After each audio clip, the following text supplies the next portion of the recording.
Hello and welcome back to Rage Gaming and our new patch of Shadow of the Erdtree. Yesterday we had the patch of 1.12.3 drop and it has changed some of the most broken things in the game. References to bloodfiend's arm, the comical thrusting shield stuff, and of course the formerly strongest thing in the game, the lightning perfume bottles and the rolling spark ash of war. Basically, things have changed, but how do they stack up now? Today I'm quickly covering the 5 best playstyles you can use post 12.3, the best weapons, the way to use them, so let's begin. So to begin with, at number 5 of your top 5 builds, we're covering thrusting shields, which is still absolutely busted, even if it's not as busted as it was before. If you didn't know about this one, let's first look at the patch notes. Fixed a bug where successfully guarding while attacking using the thrusting shield weapon type would consume less stamina than intended. Now here's what was happening. You could block and attack at the same time with a thrusting shield, but before this patch of 12.3, you could kind of do it forever. Because the stamina cost was so low, what you're doing is just blocking and attacking while blocking at the same time. The boss can't really do anything to stop you. It was comical to say the least, and it definitely deserved acknowledgement as one of the best things you can do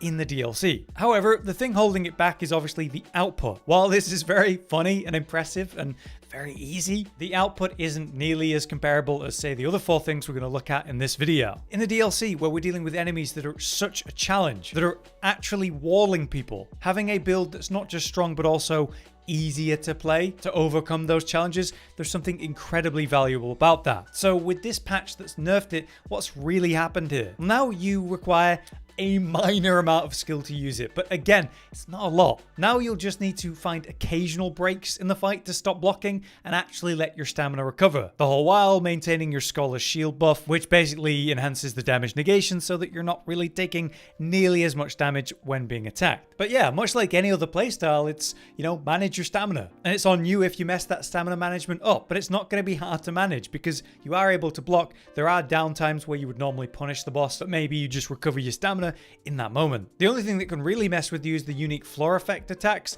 like say Messmer and his spears that come out the ground. Can't block that, you'll need to roll it, but most anything can be blocked. To mitigate the stamina costs, it'll be important to work in stamina supporters through your wondrous physic to have more and then faster recovery times as well, so you can brain off for longer and for less time to recover. Also, you will need to flask here and there because over a long fight, there will be some chip damage. Even that's nothing compared to taking the one hit, which you shouldn't really ever do because you'll be blocking all of the attacks. Overall then, the concept remains potent and hilarious and is one of the easiest and best things you can do to overcome any boss that's challenging you. But with how easy and how effective and how brain off this is, it is ridiculous and still is one of the best things you can do. A fourth above that, we have a choice. There's 2 weapons, dex-based weapons. There's the falx and the backhand blade using the blind spot ash of war. Now with the falx, you basically have 2 curved swords, which is an incredible moveset. You can attack really quickly. The build up there, the damage and the bleed is always good. But why this weapon is so good in particular is the ash of war, which has you dash forward, and then if you follow that with a heavy,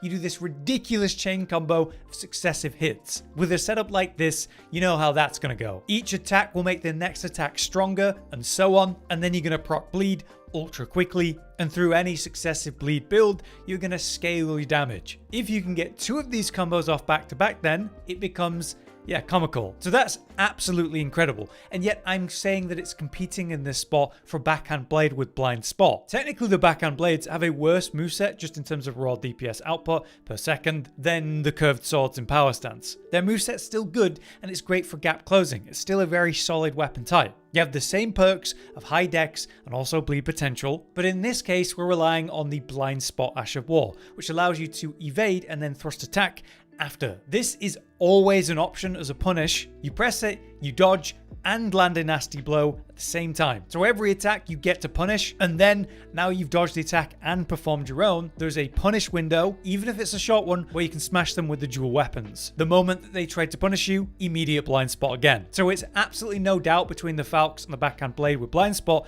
that the backhand blade is the easier option. But at the same time, the falx has the higher DPS potential. So technically I'd put the falx above, but I prefer and find it so much easier to run the backhand blades with blind spot. They're both absolutely phenomenal though for DLC weapon choices. Above that is something significantly easier, but then also super effective. It's the Claws of the Night. These claws are super fast hitting. You do your standing light attack combo and you're going to get a lot of hits off very quickly. That results in massive DPS because you've got great dex for the pure dex scaling this weapon is, and then of course the passive bleed. Just go to town on a target during a punish window and get unbelievable DPS to the point where we're seeing 20 to 30k in a combo should you be able to get that off. With the length of these claws as well, there's actually some surprising range to them, and they're also solid for critical attacking. Where these weapons aren't good per se is the heavy attacks, which is the utility of being able to throw weapons without having to spend FP or whatever. That's nice in the open world, but the output of that is just irrelevant. But then you've got the Ash of War Scattershot Throw, which does the same thing, only throws more. It's kind of a shotgun blast of many claws that are thrown. You can spam this back to back very quickly, very effectively, dealing ranged, safe punish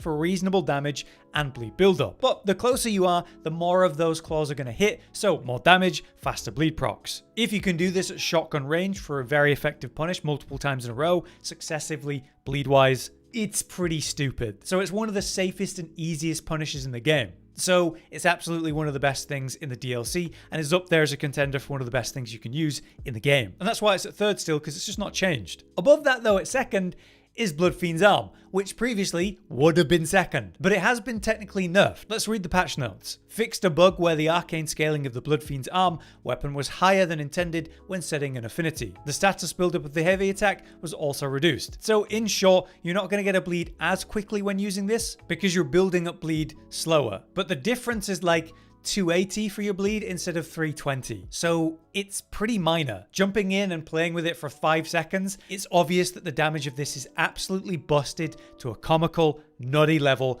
Nothing has changed. Just because you're going to proc bleeds a little bit slower, so it's not technically as strong, doesn't mean it's not one of the strongest things you can pick up in the DLC still. All you need to do is buff up the weapon and time a heavy attack or combo it. You probably break their poise, go for a critical, then another charged heavy. It is the simplest weapon you could pick up and use, to be honest, and it's so unbelievably effective even now. So don't stress out about it if it's a weapon you're still main or relying on it to beat some hard bosses. Just make sure that you continue to scale more with arcane than strength with this weapon, having it in a bleed setup as usual. I still recommend running Royal Knight's Resolve, but you can run Endure with it if you're having a hard time landing the punish windows and being interrupted. So it's still the second best thing you can pick up in the DLC in our opinion.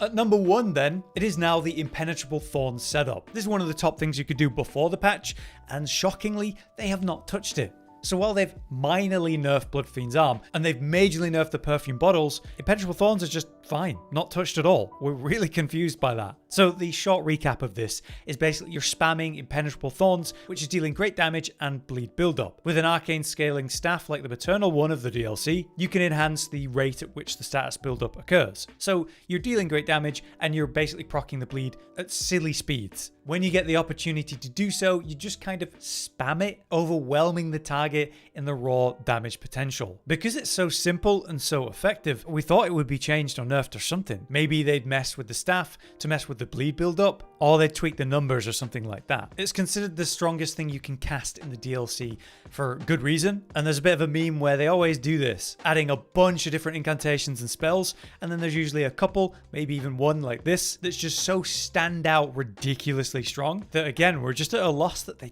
didn't nerf this. So at this point, we think it's your number 1 pick because technically Bloodfiend's arm was nerfed and it was competitive with that before. We do have a full build video on it if you're interested, but yeah, it's probably our number 1 pick. But there you have it. That's my overview of the top 5 options, though really that was 6 with backhand blade versus falx. These should be your main contenders for the strongest PvE picks now though, so go wild. I hope this was useful to you, and if it was, be sure to drop a like. But for now, I've been Hollow, you've been you. Thank you for watching.